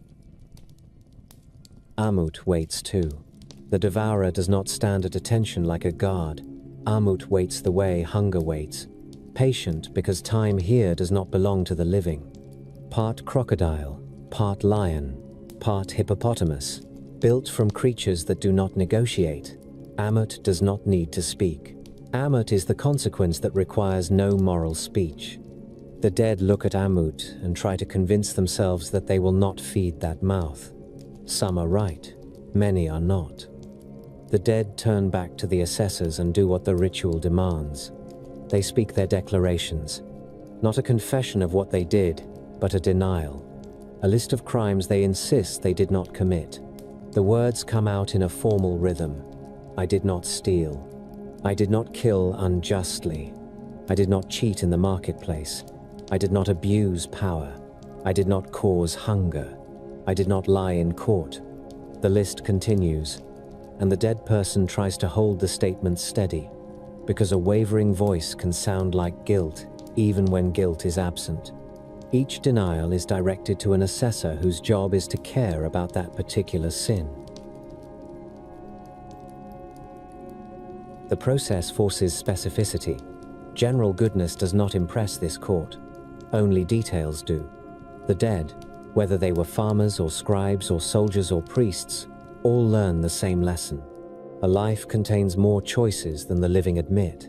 Some choices were made quickly. Some were made slowly and defended for years. Here, they all line up and demand accounting. Thoth listens to every word without expression, and he writes. The reed moves, the ink holds. He records the denials as they are spoken, not because the denials alone decide the outcome, but because the ritual matters. The words reveal what the speaker believes counts as wrongdoing. They also reveal what the speaker hopes the court will overlook. A clever liar may tailor the denials, emphasizing the sins they truly avoided and skating over the ones they enjoyed. Thoth notices. He has always noticed. He has watched gods attempt to change records and humans attempt to change reputations, and he has never been impressed by performance. His work is not to be impressed. His work is to keep the structure intact. When the dead finish the denials, Anubis steps forward again and takes the heart. The act is ritual, not surgery. The heart appears in the scale pan with the certainty of a rule. The dead do not get to argue about whether it is their heart. It is. They feel it. Their chest does not ache, but their sense of self tightens. In life, people pretend they can carry contradictions without cost. In death, contradictions become weight. Anubis adjusts the scale with careful hands. The feather lies in its pan, clean and undamaged. Thoth leans forward slightly, ready to write the result, and the dead person experiences a cold moment of clarity. They cannot charm their way out of this. They cannot intimidate the scale. They cannot offer the feather a bribe. The balance begins to move. Sometimes the shift is immediate. Sometimes it is slow. The dead watch the beam, and every small movement feels personal. A heart heavy with cruelty does not just weigh more. It pulls downward with certainty. A heart that lived with restraint, that acted with fairness, often enough that intent stayed clean, holds closer to Mahat's measure. The judgment is not about perfection. Perfection does not exist among the living. The judgment is about alignment. Did the person's intent, when measured without excuses, hold to truth and order often enough to matter? People who lived by exploiting others usually discover that exploitation has mass. People who lived by routine decency discover that decency shows up too, even when they never gave it a name. Thoth writes as the scale moves, recording not only the outcome but the fact of the measurement. He marks that the feather was present. He marks that the heart was placed correctly. He marks that the beam settled. This is the part that frightens many souls more than Amut. Amut ends you. Thoth preserves you, not as you wished you were, but as you were measured. The dead learn that reputation is not the same thing as record. In life, a person can be praised for generosity while hiding cruelty at home. In life, a person can be feared into being called righteous. Here, the scale does not respond to public approval. It responds to what you did when no one watched, to what you chose when you thought there would be no consequences, to what you told yourself when you decided to hurt someone and then slept anyway. The dead can feel the court's attention in a hard, steady way. This is not emotional judgment. It is administrative. It is also final. Some souls pass. The beam settles in balance or close enough that the court accepts the result. Anubis nods. Osiris remains composed, because Osiris has seen thousands of these, and he does not waste expression. Thoth writes the acceptance, and the dead person feels a strange mix of relief and humiliation. Relief, because they will not be devoured. Humiliation, because the relief does not come from being praised. It comes from meeting a minimum requirement enforced by cosmic order. The approved soul is allowed to proceed, to join the fields of the blessed, to continue in a form that does not involve hunger and fear as daily companions. Some describe it as a reward. Others describe it as a continuation of work. Either way, the soul moves on, and the hall does not celebrate. The hall processes the next case. Some souls fail. The beam tips, the heart drops, the feather rises. The difference can be small or huge, but any clear imbalance is enough. The dead person tries to speak. Many try to plead. Some curse. Some promise they will do better. Some demand a second measurement, as if this were a marketplace dispute. Anubis does not argue. Osiris does not bargain. The assessors do not need to shout. Amut steps forward and does what Amut does. The devouring is not a punishment delivered in anger. It is a function.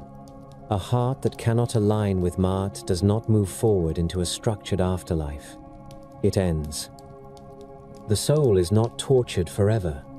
It is erased. That is the terror. People fear pain, but they fear disappearance more. Thoth records the failure and the devouring, and the dead person's name may still be spoken by relatives on earth for a time, but the soul itself does not continue in the form it hoped for. The record remains. The person does not. The irony of this hall is that it was designed to stabilize a society full of corruption and fear. Egypt had courts, contracts, taxes, labor demands, royal decrees, and a long history of people pretending to be better than they were. The Hall of Two Truths made a promise that human courts could not. It claimed that hidden actions would be weighed. It claimed that intent mattered. It claimed that lying successfully in life did not secure success after death. This promise did not end wrongdoing. Nothing ends wrongdoing. But it raised the cost. It also gave ordinary people a framework for judging their own lives. When a farmer decided whether to cheat a neighbor, the farmer could picture a scale. When a scribe decided whether to alter a record for a bribe, the scribe could picture Thoth writing down the act. When a noble decided whether to demand more grain from a starving village, the noble could picture Amut. Some ignored these pictures and did what they wanted. Many paused, and pausing sometimes changes the outcome. Thoth did not need to preach this. The system spoke for him. Thoth's role in this hall never softened. He did not become kinder because the dead arrived frightened. He did not become crueler because the guilty arrived defiant. He held a consistent posture. He sat, watched, and wrote. He worked beside Maat's feather, beside Anubis's hands, beside Osiris's judgment, and he made the outcome legible. Legibility is a form of power. It allows order to persist. It also allows shame to persist. A person who passes does not receive a flattering story as a prize. They receive a clear record that they were measured and found acceptable. A person who fails does not get to claim misunderstanding. They receive a clear record that they were measured and found wanting. For a god, this is not emotional. For a human soul, it is everything. There is a detail that matters, and it is not the scale itself. It is the act of being listened to. The negative declarations force the dead to speak about their own behavior in direct language. I did not do this. I did not do that. The process strips away the stories people tell themselves to make wrongdoing sound necessary or harmless. The dead can no longer hide behind phrases such as "everyone does it" or "I had no choice" or "it was not my fault." The assessors do not accept vague defenses. They require specific denials. If a person cannot say the denial without choking on it, the court hears that too. Thoth hears it most of all. He listens with the calm attention he used in divine disputes, and the soul realizes something unpleasant. Someone knows. Not in the broad way people say the gods know everything, but in a narrow, accurate way. Someone knows what you meant when you did it. Someone knows what you tried to pretend you meant. That knowledge is not shouted, it is written down. The living often picture judgment as drama. They imagine shouting, pleading, grand speeches, thunder, mercy granted at the last second. The Egyptian judgment is more bureaucratic than that, and this is why it scares. It treats moral failure as a measurable imbalance, not as entertainment. It treats justice as a procedure that cannot be charmed. It treats the human soul as an entry in a ledger, which is insulting if you believe you are unique and comforting if you fear randomness. Thoth sits at the center of that insult and that comfort. His record makes the procedure durable. If you wanted your wrongs to be forgotten, This is the worst possible arrangement. If you wanted your quiet decency to be counted, even when no one praised you, this is the best. When the dead leave the hall, one way or the other, Thoth does not follow. He stays. Another soul arrives. The torches keep burning. Anubis keeps moving with practiced precision. The assessors keep their gaze steady. Osiris keeps his composure. Amut keeps waiting. The structure continues, and Thoth's reed continues its small, steady work. He has written kingship verdicts and calendar reforms and oaths spoken by gods who thought themselves above consequence, and he writes the fate of ordinary souls with the same discipline. That is his authority. Not kindness, not cruelty, accuracy. A rumor entered Memphis and did not leave. It moved through colonnades and courtyards, through market stalls and temple kitchens, through the places where priests kept their mouths closed and the places where servants did not bother trying. It said there was a book, not a hymn book, not a funerary text copied 100 times until the words became ordinary. This was a single work that could not be made harmless by repetition. The rumor said Thoth wrote it himself with his own hand, not as a gift, not as a lesson, but as a contained thing, kept away from those who would use it badly, and kept away from those who would use it well and still pay the cost. The rumor also said a man could read it and command animals, water, and sky, and could see the gods without being blinded. The rumor did not say what the book would do in return. Rumors rarely include the price. They focus on the prize because that is how they recruit the foolish and the hungry. The man who listened hardest was Setna Kaimwaset, a prince by birth and a scholar by habit, the kind of person who could not walk past an inscription without wanting to know whether the scribe had made an error. He lived surrounded by comfort and still felt restless, because comfort does not satisfy the mind that wants doors opened. Setna knew the temple libraries and the training of the scribes. He could read what most men could not, and could pronounce names that most mouths mangled. Priests respected him and worried about him, because knowledge in a royal body creates problems. Setna took the rumor seriously the way he took everything seriously, with a focused attention that made people step aside. He questioned scribes who pretended ignorance. He questioned grave workers who claimed they remembered nothing. He questioned priests who tried to redirect him towards safer studies. He offered gifts. He offered threats. He offered the quiet pressure of royal authority that did not need shouting. The rumor sharpened into details. The book lay in the necropolis. It rested with a long-dead prince named Naneferkaptar, a man who had stolen the book first and had been punished in a way that made even seasoned mourners lower their eyes. The book had been buried with him because it could not be destroyed, and because no one wanted to touch it again. Setna went to the necropolis at night, because he did not want a procession, and he did not want witnesses who might later claim they warned him. He took a small group, men who could keep silent and who knew better than to ask moral questions to a prince who had already decided. The desert air sat heavy on the skin. Torches burned. Sand shifted underfoot. The tomb entrances looked like mouths forced shut. Setna moved between them with steady steps, reading names, checking markings, confirming the map in his head against the stone in front of him. When he found the tomb, he did not hesitate. The seals had been broken before. Grave robbers had tested every resting place in Egypt. This tomb, however, still carried a different kind of warning. Old spells clung to the doorway. The air tasted wrong. Setna ordered the entrance cleared anyway. Men pulled stone aside. Dust rose. The passage opened. The darkness inside waited with the patience of something that had outlasted stronger men than these. Setna entered first because he believed leadership meant never letting fear be seen behind him. His men followed, slower, less certain. Their sandals scuffed the floor, and the sound seemed louder than it should have been. The tomb held a chamber with a shrine and a sarcophagus, and it held something else too. A presence, not a living guard, not a simple spirit, a deliberate arrangement of protection that had been built to keep the book where it was.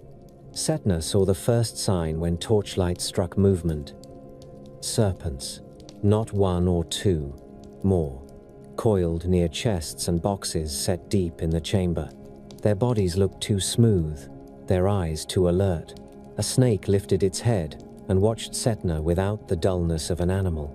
Another slid across the floor, with a speed that made one of Setna's men flinch and nearly drop his torch. Setna did not step back. He spoke words learned from temple instruction, words that bound and limited, words that told a creature it could not cross a certain line. The snakes paused. Setna continued. He spoke again. The snakes lowered their heads. He did not smile. He did not boast. He worked. His men watched with relief and fear mixed together, because they could see the prince had more than curiosity. He had preparation. That preparation did not guarantee safety. It simply meant he would reach danger faster.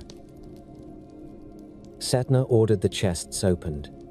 The first chest was sealed and heavy. It resisted, then yielded. Inside was another. That one held another. Wood, copper, stone, each layer designed to slow a thief, each layer designed to make the thief feel they were earning the prize through effort. Setna's men sweated and grunted. Their hands shook. They did not like the sound of metal scraping on stone in a tomb full of snakes and silence. Setna kept giving calm instructions. He treated the whole thing as an inventory problem. Open this. Move that. Do not damage the seal. Do not spill the contents.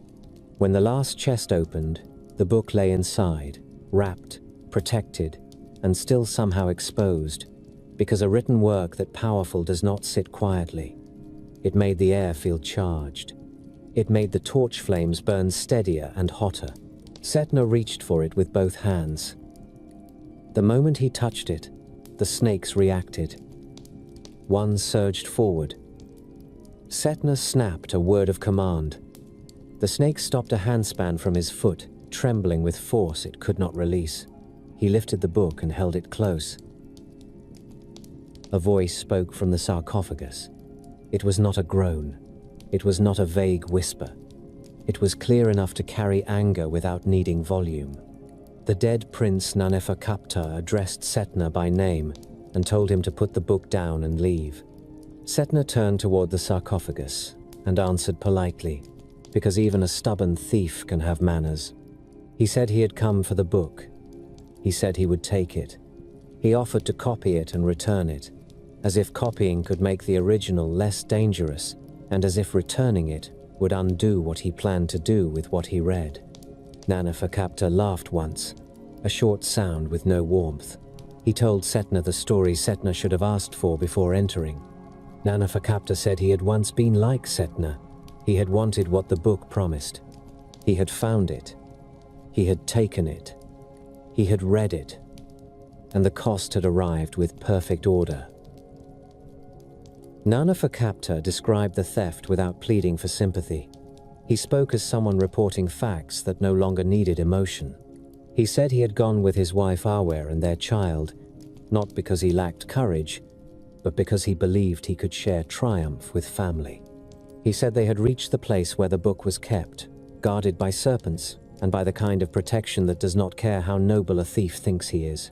He said they overcame the guards. He said they took the book. He said he read the first spell and learned to understand the speech of animals. And the animals spoke without reverence because animals do not respect titles. He said he read the second spell and could see the gods moving and speaking. And he saw what most humans do not, that divine attention is not always kind. He said he felt stronger, smarter, more capable than any man had a right to feel. Then he said the punishment arrived. His child died first, taken by water. Awer tried to save the child and died too. Naneferkapta retrieved their bodies because he refused to accept loss. He carried them back, believing he could use the book to reverse the outcome. The book did not offer that. It offered knowledge, not mercy. Naneferkapta returned to Egypt carrying the dead, and then he died as well, because the theft had not been forgiven, and because the world had not agreed to his terms. He ended, sealed in the tomb with the book buried with him, as if burial could stop the appetite of the living. Setna listened to all of this and felt only a brief chill. He did not show it. He said Nanefakapta's story was unfortunate. He then said it would not happen to him.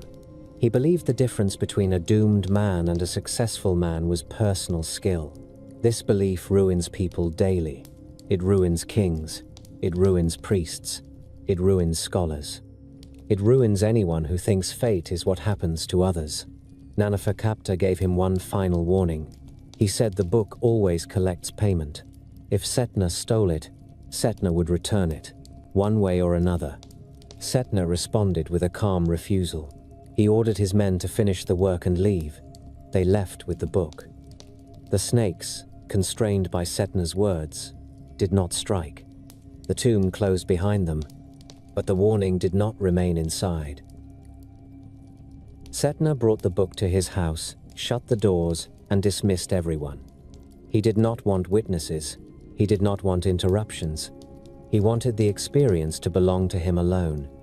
He unwrapped the book with careful hands, because a person can be reckless with consequences and still respect craft. The writing on the pages looked clean and precise. It did not look ancient in the way humans expect ancient things to look. It looked intentional, as if time had not been allowed to touch it. Setna began to read. He spoke the words aloud, because written spells do not always activate in silence. He pronounced each sign with exactness. He refused to stumble. He felt the first effect quickly. Animals nearby reacted. A dog lifted its head and listened. Birds outside shifted on their perches. Setna kept reading. He reached the first spell that allowed understanding of animal speech, and he tested it at once. He called for a servant to bring a cat. The servant hesitated, then obeyed. The cat arrived, annoyed, and Setna spoke to it. The cat answered, not with reverence, but with an impatient truth about hunger and comfort and preference. Setna laughed, delighted and offended at the same time. He asked more questions. The cat answered with simple honesty and then tried to leave. Setna stopped it because he had gained a new power and wanted immediate proof of control. The cat resisted with its claws. Setna let it go, irritated. He then realized something. He could understand animals. He could not make them respect him. This bothered him more than it should have. He read further. The next spells promised command of water and sky. Setna tested them too. He poured water into a bowl and spoke a phrase. The water moved, not by chance, but by direct response. It rose and fell at his instruction. He looked at it and felt satisfaction tighten his chest. He stepped outside and spoke another phrase. Wind shifted. Dust moved. The air cooled. He felt the new ability settle in his body, and with it came a quiet arrogance. He could do what others could not. He could enforce his will on elements that usually ignored human wants. He returned inside and read more. Then the book began to answer back in a way Setna did not expect. The knowledge did not sit politely in his mind. It pushed. It demanded application. It made ordinary duties feel small. Temple rituals felt slow and repetitive. Court life felt shallow. Conversation with other scholars felt dull because they did not know what he now knew. Setna began to withdraw. He still attended gatherings, still spoke when required, still wore his status correctly, but his attention stayed elsewhere. He could not stop thinking about the next spell. He could not stop imagining what else the book might unlock. He began to treat people as obstacles between him and reading time, and he began to treat his own body as a tool to keep awake. Sleep became a nuisance. Food became an interruption. He grew thinner. His eyes sharpened. His temper shortened. Those close to him noticed, and they kept quiet, because speaking against a prince rarely ends well. The punishment did not arrive in one clean blow. It arrived through distortion. Setna went to the river one day and watched a group of children playing near the water. One of them fell. The others shouted. Setna moved at once, because he had power and believed power should solve problems. He spoke, words meant to still the water. The water stilled. The child did not rise. Setna stepped closer, irritated, and then saw that the child was not a stranger. It was his own son. The scene made no sense, because his son had been safe at home. Setna reached into the river and pulled the body out. He felt the weight, the limpness, the slick water on skin. His mind tried to reject it as impossible. His hands did not care about impossible. They held what they held. People screamed. Setna shouted for help. He carried the body toward home, and as he moved, the street around him shifted. The houses looked wrong. The faces looked unfamiliar. His own servants did not recognize him. He reached his doorway and found strangers there. He demanded entrance. They refused. He pushed past them and went inside, and inside he found his house arranged differently. He found his wife in grief, and she stared at him with hatred, as if he had caused the death directly. Setna tried to speak and could not find the right words. He reached for a spell, because spells had become his first response. He spoke. Nothing changed. The book's power did not undo what the book's curse had arranged. Then the scene broke, and Setna found himself back by the river with his son alive and laughing nearby, splashing in shallow water and looking at Setna as if his father had lost his mind. Setna stood there, shaking with anger and fear. He had been shown a death that had not happened, yet the panic in his body was real. The humiliation was real. He returned home and tried to pretend nothing was wrong. He could not. The experience had marked him. It had taught him that the book could use his own mind against him. It could create visions that forced him to feel consequences before they occurred. It could remove the comfort of certainty. It could make him doubt what he saw. A man who cannot trust his senses is easy to control, and Setna understood that with growing dread. The visions continued. They targeted what Setna cared about, and they did it without subtlety. He saw his wife taken from him in scenes that changed each time, sometimes by illness, sometimes by accusation, sometimes by a sudden act of violence that he could not prevent even when he had spells on his tongue. He saw his children lost. He saw himself disgraced in court, laughed at by the very scholars who had once feared his intelligence. He saw himself alone with the book in an empty house, still reading, still hungry for more, still unable to stop. He woke from these experiences sweating, furious, convinced he could outsmart them if he stayed calm. He read more because he believed more knowledge would protect him. That was the trap. The more he read, the deeper the book's influence sank into his life. At last the dead Prince Naneferkapta appeared to him again, not in the tomb, but in a moment when Setna had hoped he was alone. Setna had fallen asleep over the text and woke to find the room colder and the lamplight steadier. Naneferkapta stood there with the calm of a man who no longer expected to be believed. He told Setna the visions would not stop. He told Setna the book had been stolen, and stolen things demand return. Setna tried to threaten him. The threat sounded foolish even as it left his mouth. Naneferkapta did not react. He said Setna could keep the book for a time. He could enjoy its spells and its power. The payment would not be optional. It would arrive through what Setna valued most, because the book punished through attachment. Naneferkapta then gave Setna one piece of advice, the only helpful thing he had offered since the beginning.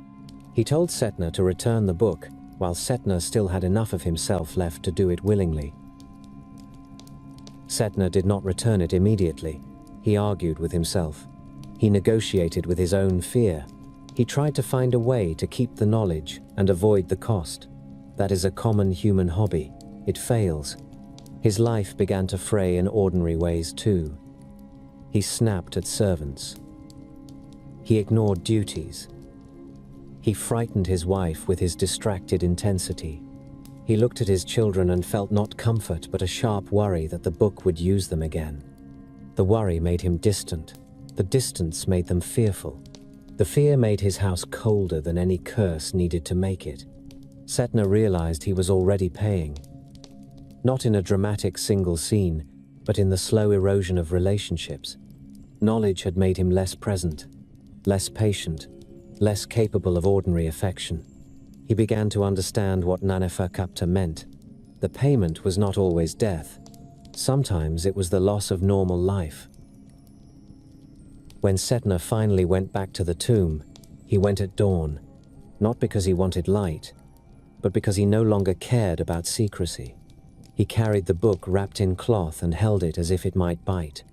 He brought offerings, not because he believed offerings would erase theft, but because he knew ritual matters in Egypt, and he wanted every possible guard against more chaos.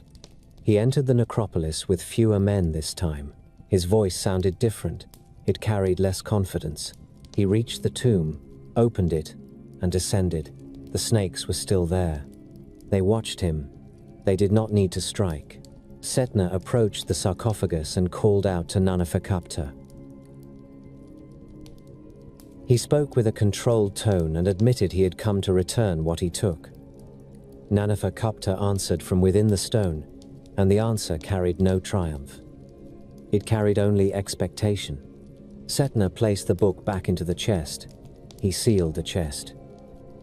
He restored each layer, box within box, as it had been. He did this carefully because he wanted the book contained, and because he had learned that careless handling invites further harm. The moment the book settled into its place, Setna felt a shift. The pressure in his mind loosened. The obsessive hunger eased. The silence in the tomb did not become friendly, but it became less hostile. Nanefakapta spoke again and demanded more than the book's return. He demanded the return of his wife and child, not in flesh, but in proper burial, in proper placement beside him, so the family would rest together rather than remain scattered by the consequences of the first theft. Setna agreed. He carried out the task. He retrieved the bodies where they had been kept. He returned them. He arranged them. He sealed the tomb again. Each action felt like repairing damage that should never have happened. He did not feel redeemed. He felt exhausted. The book had taught him a clearer truth than any lecture could. Knowledge that large does not behave like a trophy. It behaves like a responsibility that punishes the irresponsible. Thoth did not appear in the tomb with a dramatic entrance. He did not need to. Thoth rarely announces himself when the outcome is already determined. Still, Setna felt the god's presence in a way he could not mistake. It arrived as the sensation of being observed without threat, the sensation of being evaluated with accuracy. Setna looked toward the darkness between the chests and the walls, and for a moment he imagined the ibis-headed god seated there with a reed and palette, recording Setna's choices without comment. Setna understood then that Thoth had not written the book to tempt mortals. Thoth wrote it because writing exists, and the most powerful writing will always attract theft. Thoth contained it, and he let the book enforce its own boundaries. He did not forbid knowledge. He charged for it. The charge was not a coin. The charge was consequence. Setna left the tomb and returned to his life. He kept his status. He kept his wealth. He kept his family. Yet he did not return unchanged. He carried memory of the visions in his body, and memory changes behavior when a person is honest about it. He became more cautious in his ambition, not less ambitious. Caution and ambition often live in the same mind. He treated the temple texts with more respect, not because he feared priests, but because he understood that some words do not forgive carelessness. He watched younger scholars with a sharper eye, the ones who wanted shortcuts and secret power. He did not tell them the whole story. People rarely learn through stories they did not live, but he did place obstacles in their path. He encouraged slower study. He insisted on discipline. He made the easy theft of knowledge more difficult. because he now understood that difficulty can be a form of protection. The Book of Thoth remained where it belonged, buried and guarded, not because humans stopped wanting it, but because the story of Setna traveled and did some of the guarding on its own. A whispered tale can deter as effectively as a locked door, at least for those who listen. The ones who do not listen always exist. They always will. Thoth knows that too. He built a world where writing holds power, and he also built a world where power attracts misuse. He does not panic about it. He records it. He allows payment to arrive when payment is due. He makes sure the lesson stays available for the next person who thinks they can take a god's knowledge and keep it without consequence. The temples kept changing their paint, but the habit stayed. A priest dipped a reed into ink and wrote Thoth's name at the top of a list, because lists ran the country as surely as kings did.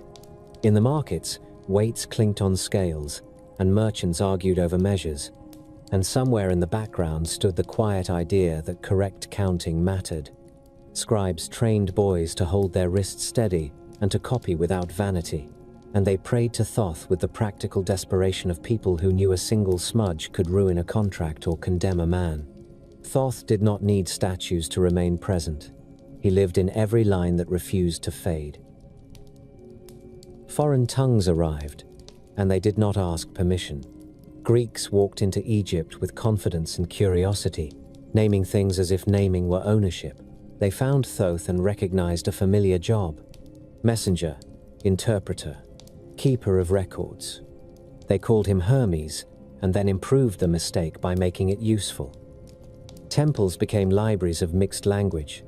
Priests who once wrote only in sacred signs now learned new letters, faster to scratch, easier to spread. Thoth did not protest the new symbols. He had never cared about the shape of a mark as much as its accuracy. He cared that meaning survived travel. Some men wanted more than accuracy. They wanted secret authority. They gathered in rooms with smoke and careful voices and spoke about Thoth as if he were a private mentor rather than a god with his own interests. They called him thrice great, as if adding titles could make their rituals work better. They wrote treatises about stars, metals, and the structure of the body.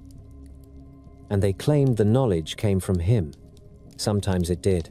More often it came from their own hunger dressed in borrowed holiness. Thoth watched them anyway. He watched the ones who sought understanding and the ones who sought dominance. And he recorded their outcomes in the only way he ever recorded anything: by letting consequences attach to actions. Years became centuries. Centuries became a long procession of rulers who wanted their names carved deeper than the previous rulers. Libraries grew. Libraries burned. New texts replaced old ones, and old ones survived in copies hidden in jars and walls. Thoth remained the patron of every person who tried to preserve a thought against decay. Astronomers charted the sky and pretended their patience was purely scientific. Alchemists heated metal and pretended their greed was spiritual. Bureaucrats stamped papyrus and pretended they served justice rather than power. Thoth did not correct their stories. He simply stayed present, because writing makes presence durable. Somewhere, a young scribe looked at an empty page and hesitated, then began, and the first clean line of ink made the world slightly more ordered and slightly more dangerous. That was always the bargain. Thoth accepted it. He always had.